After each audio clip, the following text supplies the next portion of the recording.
You ever notice how sometimes people forget that personal space actually matters? Like, it's invisible, but it's real. There's this unspoken bubble around every one of us, and when someone walks too close, stands too near, or leans in without permission, you feel it immediately. You don't need words to describe it. You just know it doesn't feel right. That reaction you get in your gut, that's the human body telling you boundaries are being crossed.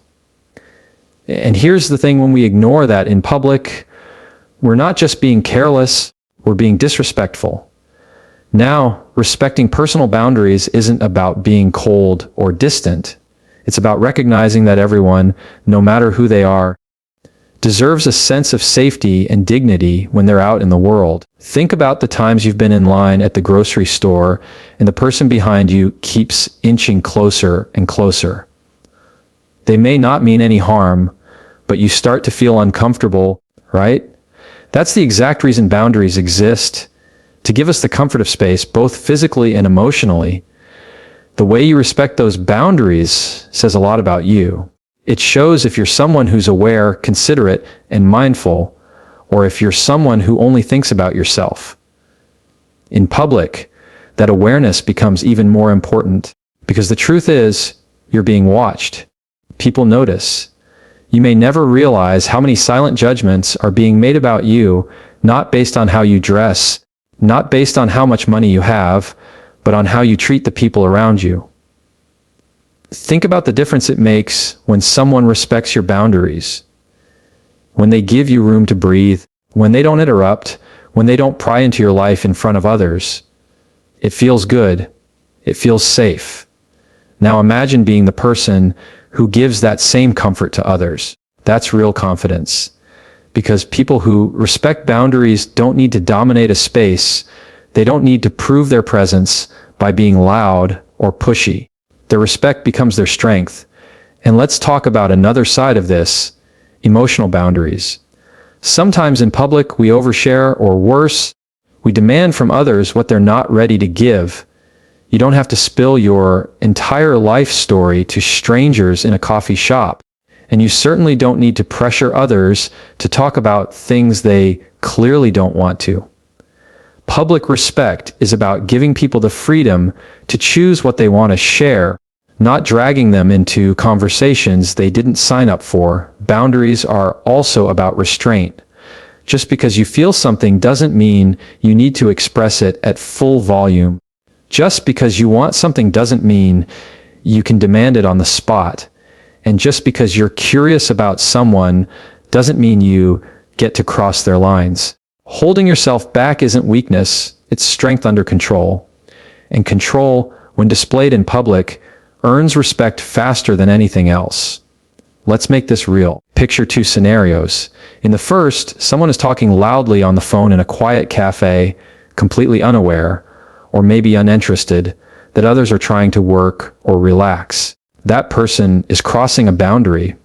In the second, someone takes their call outside, lowers their voice, and gives the space back to the people inside. Which one leaves a better impression? Which one shows maturity? Which one will be remembered positively? It's not hard to see the difference. So here's the challenge. Start noticing boundaries around you. Notice how close you stand to people. Notice when it's your turn to speak versus your turn to listen. Notice the ways you might be unknowingly making others uncomfortable. Because awareness is the first step toward respect. And respect, once it's in you, starts to shape everything you do. Remember this, every public place is shared space. That means you're not just representing yourself, you're representing what it looks like to live among others. People may forget your name, they may forget what you wore, but they will never forget how you made them feel when you were near them. Did you give them comfort, or did you take it away? Did you respect their invisible boundary, or did you cross it without care? The answer to those questions says more about your character than anything you'll ever post online, anything you'll ever buy, or anything you'll ever achieve. Respecting boundaries doesn't cost a thing, but it pays back in trust, in dignity, and in the kind of reputation money can't buy. So in public, always remember your strength isn't shown in how close you can get. It's shown in how much space you can give. You ever walk past a couple or a group of people arguing loudly in public? You don't even have to know what they're saying, just the tone, the volume, the tension. It fills the air. And suddenly everyone around them feels it too. People stop, they stare, they shift uncomfortably, and in that moment the whole space gets hijacked by that conflict. What's interesting is that the argument rarely makes anyone look strong. It doesn't make anyone look right. It just makes everyone look smaller. Because when you lose control of your voice in public, you lose control of your presence. The truth is, most loud arguments aren't about solving problems. They're about proving something, proving who's right, proving who's tougher, proving who won't back down. But let me ask you this, what do you actually win if you raise your voice in front of a crowd? You don't win respect. You don't win admiration. You win silence from strangers who just want to get away from the noise. And that's not power. That's isolation. I'm not saying disagreements won't happen. They're a part of life. You're going to clash with people, even people you love. But the way you handle those disagreements in public is what defines you. There's a world of difference between calmly addressing an issue and creating a scene. One shows maturity. The other shows insecurity. Think about it this way. When you see two people calmly talking through a difference, even if the subject is heavy, you notice their composure. You see their patience. And you respect it. But when you see two people yelling over each other, cutting each other off, waving their hands wildly, you don't even process their words anymore. All you see is chaos. All you hear is noise. And no one walks away from that kind of scene with their dignity intact. And maybe you've been there yourself. Maybe in a heated moment you felt your voice rising and your emotions spilling over. Maybe you told yourself, I have to say this, I can't back down. But here's the trap. When you escalate in public, you're not just fighting the other person, you're fighting your own self-respect. Because no matter how justified you think you are, when you cross that line, you let emotions drive your actions instead of discipline. And discipline is what earns you trust, not anger. What people remember about you isn't the details of the argument. It's the way you carried yourself in the middle of it. They'll forget the words, but they'll remember the tone. They'll forget the subject, but they'll remember the scene. And that memory becomes your reputation, whether you like it or not. Here's the powerful part. You always have a choice. You can either add to the noise, or you can become the calm in the room. When voices rise, you can choose to lower yours. When drama builds, you can choose not to fuel it. And that choice doesn't make you weak. It makes you the one in control. It makes you the person others look to as an anchor, not a storm. Think about leaders you respect, mentors you admire, even people in your own life who influence you the most. Do you picture them shouting in public, pointing fingers, throwing words like weapons? Or do you picture them calm, composed, measured, even in the middle of conflict? That image tells you everything. The people who hold the most weight are the ones who know how to hold their composure. There's a saying that fits here. You don't have to attend every argument you're invited to, and that includes the ones that try to pull you in out of nowhere. Someone cuts you off in traffic, someone makes a rude comment in line, someone disrespects you in a small way. It's tempting to react, to snap back, to prove a point. But proving a point at the cost of your peace is never worth it. Walking away, keeping your calm, saving your energy, that's not weakness. That's wisdom. Because here's the reality. Loud arguments don't solve problems. Calm solutions do. Loud drama doesn't gain respect. Self-control does. And if you want to carry yourself in a way that people look up to, not just in the moment, but long after, it's not about how loudly you can argue. It's about how gracefully you can choose not to.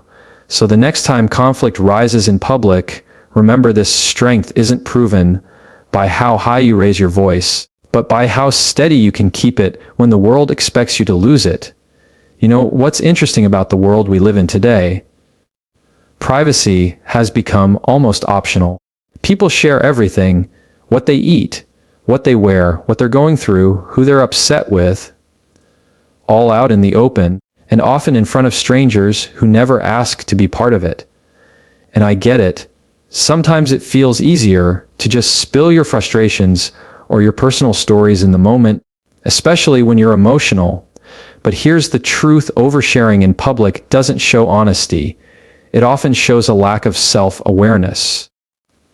Think about the times you've been in a restaurant or sitting on a bus, and someone near you starts talking loudly about their private life.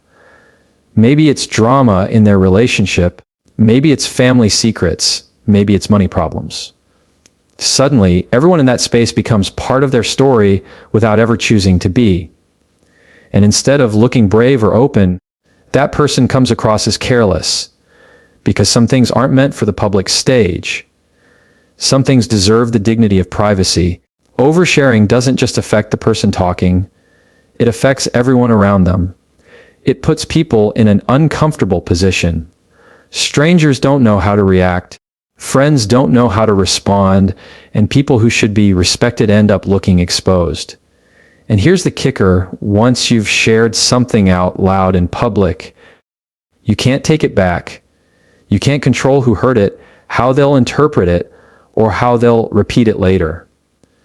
There's also something powerful about mystery. When you don't tell everyone everything, you keep a part of yourself that belongs only to you. That doesn't mean you're hiding. It means you're wise. Not every detail of your life is meant for display.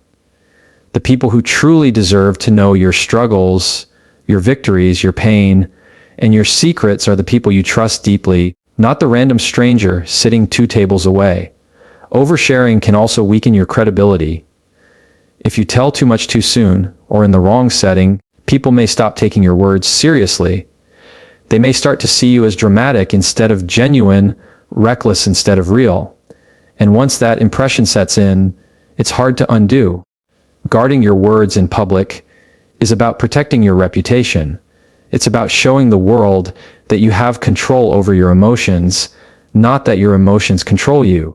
But let's make something clear: being authentic is not the same as oversharing. Authenticity means being honest about who you are, standing firm in your values, and speaking truth when it matters.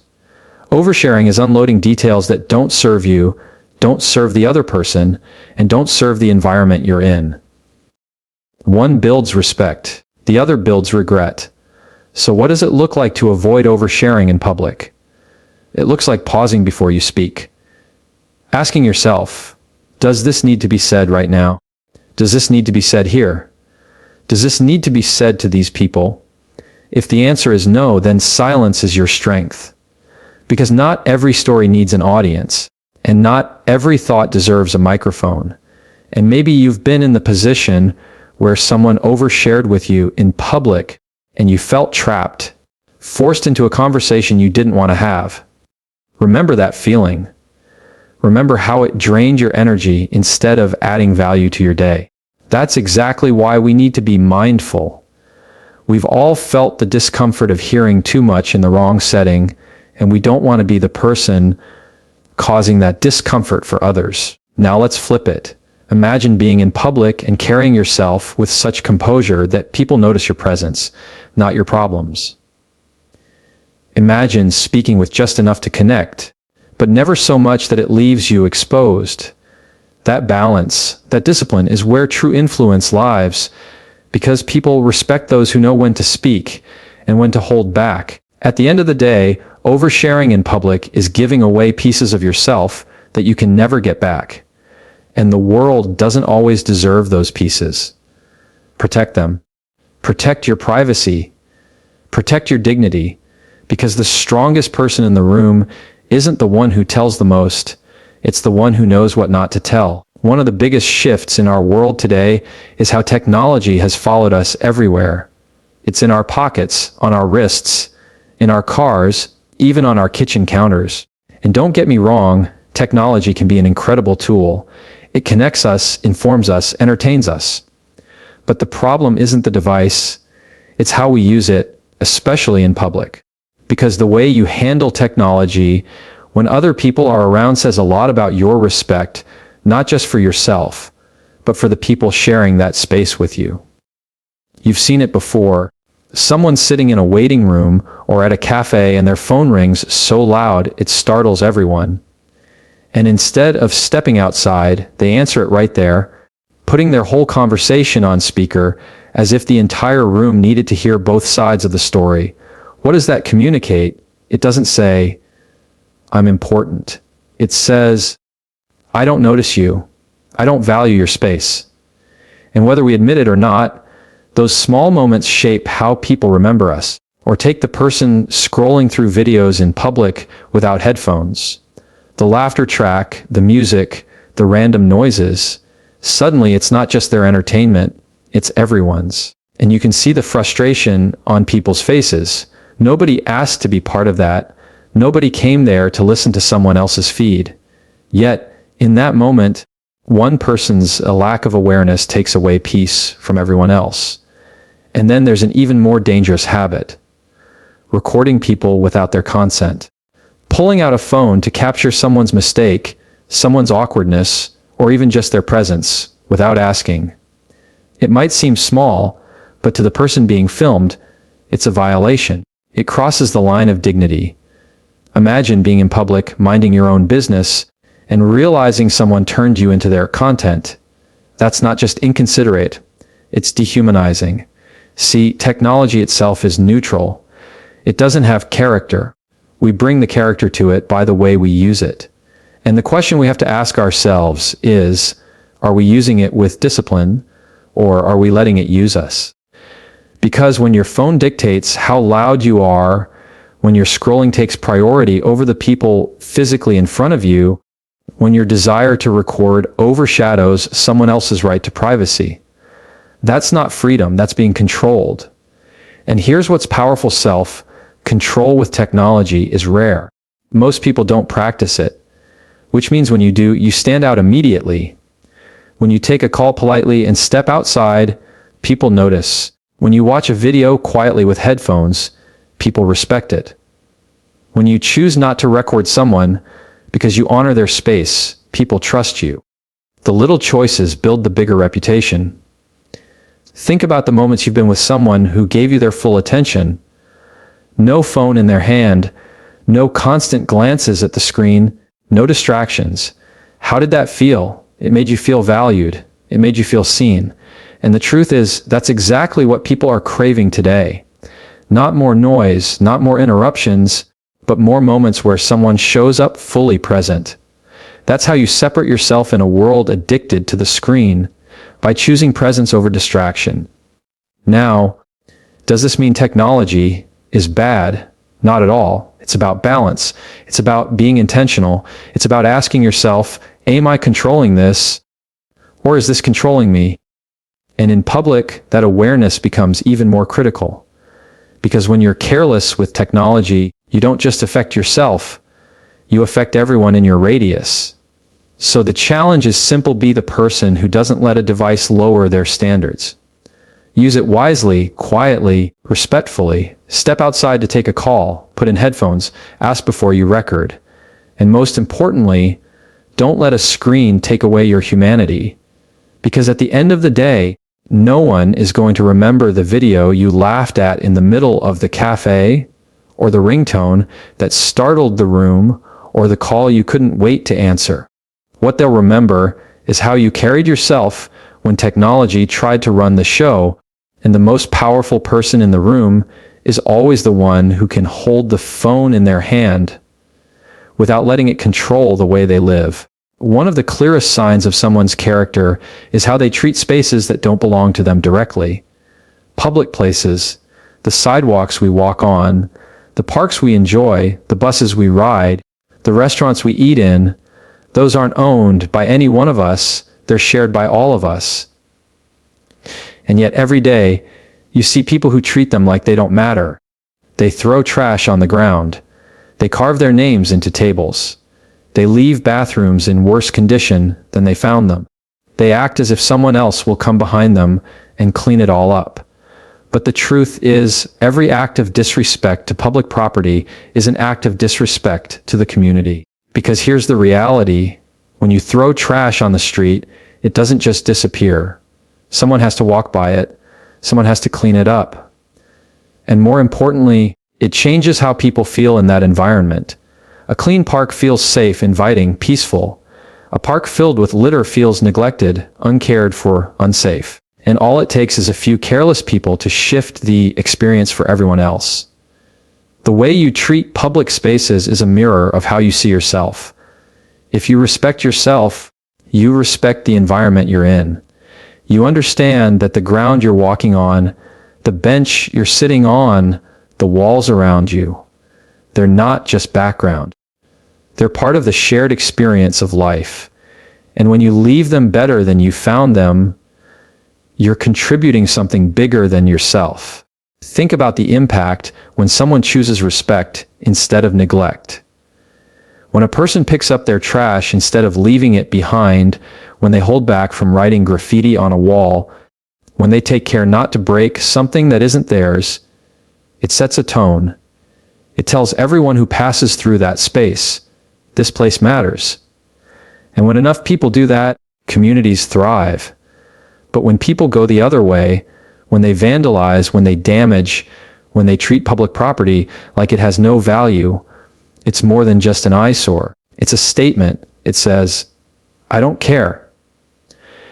And here's the thing, if you don't care about the place you share with others, people assume you don't care about people, period. It damages your reputation faster than you realize. And let's be honest, it doesn't take strength to damage something. It doesn't take intelligence to break what someone else built. It doesn't take courage to make a mess and walk away. Anybody can do that. The real test is in the restraint, in the discipline, in the ability to say, I'll treat this place like it matters, because it does. That's what separates someone with character from someone without it. You might not think people are watching, but they are. They notice when you respect the rules of a place. They notice when you clean up after yourself. They notice when you treat shared property like it has worth. And the impression you leave in those moments speaks louder than words ever could. There's a saying, leave it better than you found it. That doesn't just apply to camping grounds or hotel rooms. It applies everywhere. Every restaurant, every sidewalk, every restroom, every shared corner of this world. If you leave it better than you found it, you make life easier for the next person, even if you never meet them. That's how you build invisible trust in a community. That's how you show gratitude for the spaces you didn't have to build but still get to enjoy. And let's not forget, disrespecting public property often starts small: a piece of gum under a desk, a bottle tossed out a window, a scribble on a wall, small actions that people excuse as no big deal. But those small actions add up. They create environments where neglect becomes normal. And once neglect is normal, destruction follows. That's why every small choice matters. Every small act of respect pushes back against that spiral. So the next time you're in a public place, remember this: your actions don't just reflect you, they affect everyone. The way you treat the environment is a broadcast of your values. And you get to decide, do you want to be the person who adds to the mess or the person who adds to the respect? Because at the end of the day, the spaces we share are only as good as the people who walk through them.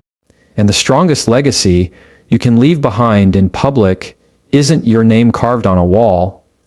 It's the quiet evidence that you treated that space and the people who would come after you with honor. One of the quickest ways people reveal who they are is by how they treat others in public. Not the people they know, not their friends, not their family, but strangers. The person at the checkout counter, the waiter taking their order, the stranger walking by who looks different from them. And too often, what you see is judgment, mockery, or ridicule disguised as humor. Maybe it's a smirk when someone's outfit doesn't fit today's trend. Maybe it's a whispered comment about someone's weight. Maybe it's outright laughter at a mistake someone made. And in that moment, what gets exposed isn't the person being mocked. It's the character of the one doing the mocking. Because here's the truth, pointing out someone else's flaws doesn't make you look sharper, it makes you look smaller. Laughing at another person's expense doesn't make you bold, it makes you unkind. And judging a stranger based on how they look, how they talk, or how they act doesn't make you wise, it makes you shallow. We all know what it feels like to be on the receiving end of judgment or mockery. It stings. It leaves a mark. And long after the words fade, the memory of how it felt stays. Think about the courage it takes for some people just to show up in public. You don't always know their story. You don't know what battle they fought just to walk into that room, to go to that store, to sit in that restaurant. Maybe they're grieving. Maybe they're struggling financially. Maybe they're carrying a burden so heavy that the simple act of being present is a victory. And then imagine that person being met not with compassion, not with respect, but with laughter or judgment. That one careless act could be the push that makes their burden feel unbearable. And it's not just about them, it's about you. When you judge others in public, people around you take notice. They may not say it out loud, but they see it. They hear the tone. And they immediately think, if this person can mock a stranger so easily, how do they talk about me when I'm not around? Mockery doesn't build trust, it destroys it. Judgment doesn't make you admirable, it makes you forgettable, or worse, avoidable. The strongest people in any room are the ones who choose to build others up, not tear them down. It doesn't take any strength to laugh at someone's mistake. It doesn't take intelligence to highlight someone's weakness. It doesn't take courage to call someone out in a way that embarrasses them. Anybody can do that. But it does take strength, intelligence, and courage to show grace, to let people be human, to understand that everyone is carrying something you can't see. That's the mark of real maturity. And here's something powerful. The way you treat strangers is often the most honest reflection of your character. Because with strangers, there's no benefit, no agenda, no payoff. You don't know if they'll ever do anything for you.